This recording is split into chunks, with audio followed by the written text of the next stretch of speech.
Hello and welcome to episode 2 of Losfer Words with Toby and Lori. It is April 8th, 2021. Yay! Another beautiful Thursday here. So, hope everybody's doing all right.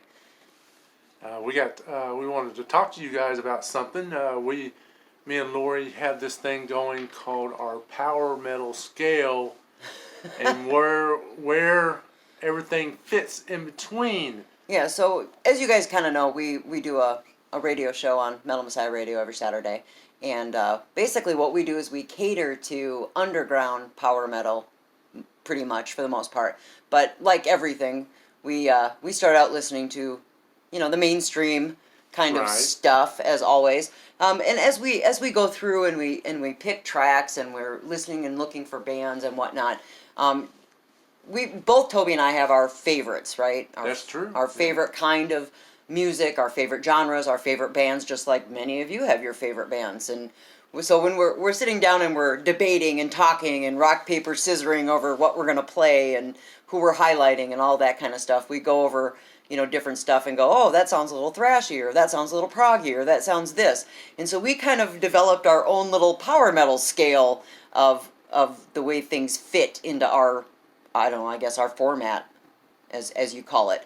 So we thought we would discuss our format and give you guys kind of an idea of how we kind of determine what fits on our scale and how we determine what's power metal, what's thrash, what's prog, and kind of what bands fit into that kind of for us. So I guess that's kind of what we're going to talk about today. Of course, it doesn't mean that we're being snobs. So we want to get that across. Oh, come on. Everybody in metal's a snob. No, they're not.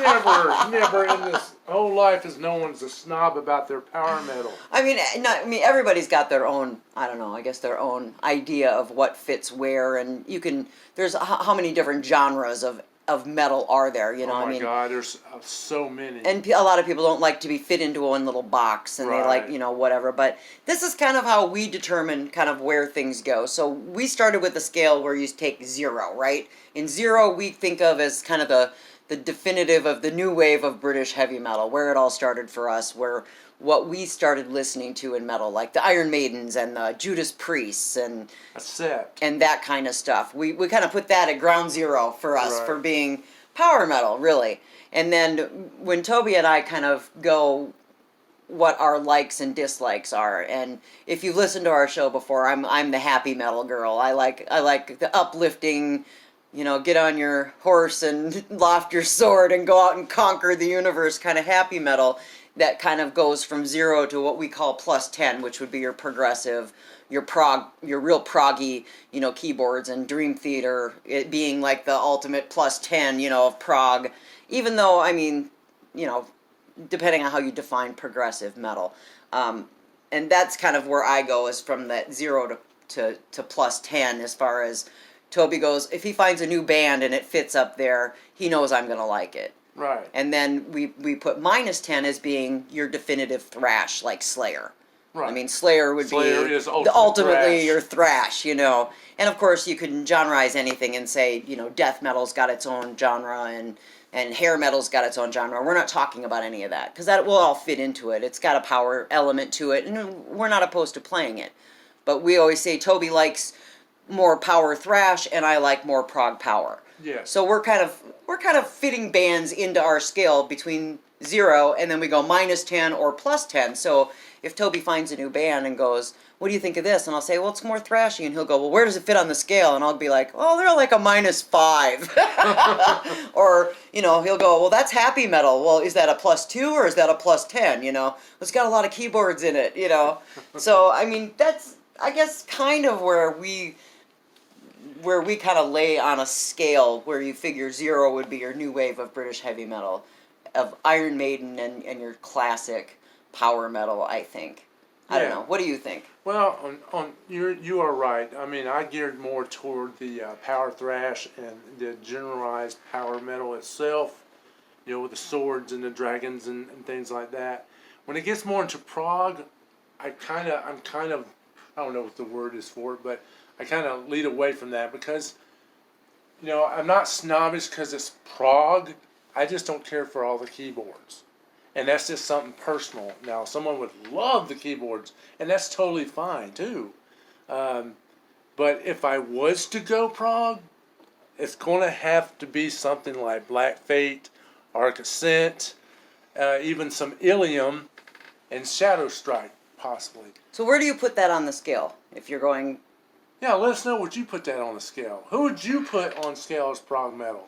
Yeah, Well, well, I mean, the prog power, the prog bands. The thrash. Who would you put in your scale? Yeah, that would be a good thing for people to comment on what they would consider to be prog power. And we know so many people who, consider themselves to be the definitive of this genre, that genre. Oh, yeah. Well, I mean, we like, at the end of the day, you like what you like. That's exactly right. You know, but I mean, I know that when you're choosing stuff, you like things that are a little more thrashy. Yeah, I like a little bit more aggressive. But now, I mean, Overkill being like your favorite. Oh, yes. And you tend to go more towards the Eruption and the Paragon and the, the Anthrax and the Slayer and... Yeah. Now, granted, okay, because today's thrash is a little bit different than old school. I agree. Okay, and I'm talking about vocals, very much what I'm talking about right now. There are a lot of bands that are crossovering between, thrash and black. Well, death metal Death vocals, metal, too. what you want to call it. I personally like the clear vocals. That to me, Anthrax style, Exodus, name it, Slayer, they still had that clean vocal on their thrash. And I love bands like Rectify, Space Chaser. If you don't know those bands, go check them out. You know what I always like to say? Punch that, smash that like button. Smash thrash. But as far as that, the reason why I like thrash is not only the vocal content, but I like that fast, aggressive, playing. That's where you can really just get wild. Yeah, but I could argue the same thing about the stuff that heads more towards the progressive side. It's aggressive, it's fast. I mean, I'm going to make a joke here. It's just a little more uplifting is all. Yeah, now I'm going to make a joke. This is a joke, okay? Don't get offensive or butthurt. But, and if I do offend you, I apologize. You do not, liar. But, how do you get aggressive on keyboards? I just don't see that in a progressive... You obviously haven't listened to a lot of prog, because I think there's a lot of aggressive keyboarding and well, name me a band that... And there's riffing, too. I mean, as far as that goes. I mean, Dream Theater, for instance, I can just go off on even one specific album where you could talk about... It's not really aggressive, but it's pretty fast and aggressive as far as, playing would go. Mm-hmm. But I mean, on multiple albums, and I mean, as far as guitar riffs go, I mean, it's very technical. I think when people say progressive, they misunderstand that as technical. Yeah. But it's fast and it's very technical. I mean, and I'm guilty of this too when we've talked about progressive bands in the past with people I've known in my past and my friends. A lot of the progressive music gets misgenred or misunderstood because it's very technical, and if you're not a musician, it goes over your head. True, I agree. It's very, and there's a lot of breakdowns, and there's a lot of music changes and signature changes, and it gets very busy. Right. And even, to be fair, even some of it is a little over my head too, but you do like what you like. Right. Melodies and choruses and just lyrical content and everything else. But if to me, regardless of all of that, even if it is musically over my head because I'm not a musician, if the lyrics catch me, if the emotion catches me, regardless, I'm gonna like it. Yeah. Whatever for musical sake, right. If it creates that emotion for me, I'm gonna like it. No matter whether it's a -10, a +10, a 0, a +2, it doesn't matter. If that melody grabs me and it invokes that emotion for me, I'm gonna like it. That's powerful. Yeah. That's what music does for me, regardless. Yeah. It's just that this genre does that. I mean, you could say the same thing about your thrash. Yeah, that's true. I mean, it's aggressive. It makes you feel something. Yeah. I mean, and we'll talk about this later on our podcast, but I'll let a little snippet here. This is how I deal with my depression. Sure, this is how you deal with all your emotions. I think music. Yeah, music, a great coping mechanism. I think for a lot of things. I agree, but if you don't know, I do like speed metal. So I categorize that between a 2 and a 5. Minus 2 and a 5. You think speed is? Yeah. Hmm. And drop a name of a band that I really love and appreciate is a band Paragon from Germany. Your favorite band. Love that speed metal band. That's an ongoing joke with us, though. Yes, I always say, "Oh, of course you like this band. They sound like Paragon." But and there's other speed metal bands that I like that are not everybody does know right now, like Stallion. Oh yeah. I just love that fucking speed and how it progresses into like you just want to go out, and start bringing out your sword and start beating swords together and shields and bashing people. It's that kind of feeling, like you're accomplishing something in life. You're defeating the enemy. Do you think there's such a thing as happy thrash? I believe there are some bands that actually are coming out that sounds like that, yeah. Like happy thrash? Happy thrash. We need to dig and find a happy thrash. If you guys know any happy thrash, throw it in the comments because I want to know how would you define happy thrash? Anthrax was kind of like happy thrash in a way. Thrash, yeah. I mean, they had some dark themes, but Yeah. I always loved Anthrax growing up. Yeah, because it was like skater thrash, in a way, but it always had that kind of comical feel to it as well. Right. Uplifting kind of, but because we happy thrash. Toby gives me a lot of shit about my happy metal, but there are certain bands out there that definitely make you feel happy when you listen to them. The power metal that just, to me, we call it happy because you just feel like you could get up and giggle, dance a jig, kind of happy. Right. And we refer to it as happy metal. And there's nothing wrong with that. Absolutely not. Metal should be enjoyed by all genres. Okay?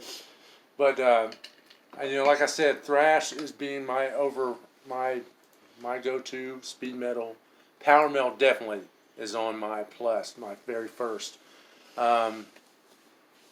Let's see what else. What was I going to say?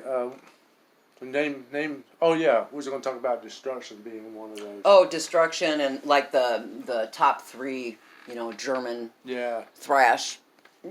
Sodom, Destruction, Creator being your minus 10, and down there with Slayer and whatnot. I was going to say when we talked about like Halloween and Primal Fear being like your top, I don't know. Go-to power metal. Well, when you talk about power metal, but I would put them at like +2. As far as they're not like new wave of British heavy metal, but they're like power metal supreme. Oh yeah. But where would you put like Rhapsody of Fire? Would you put them at a +2, or would you put them up higher, or would you put them lower? Old Rhapsody or new Rhapsody? New Rhapsody, I would put in prog power. Really? Yeah, they got more of a keyboard sound, in my opinion. Let me clarify that. In my opinion, than they do the old Rhapsody. Sounding like Emerald Sword and all that stuff, I would put like +4, Yeah, that's your it's all that symphonic, happy Hollywood metal. It's total background for like a... Okay, now we need to do another one. Happy Hollywood metal. Well, you figure it's kind of like Lord of the Rings, It could be a background music for... one of your epic Lord of the Rings movies. So what do you put them in, the Hobbit section? The Hobbit section of metal.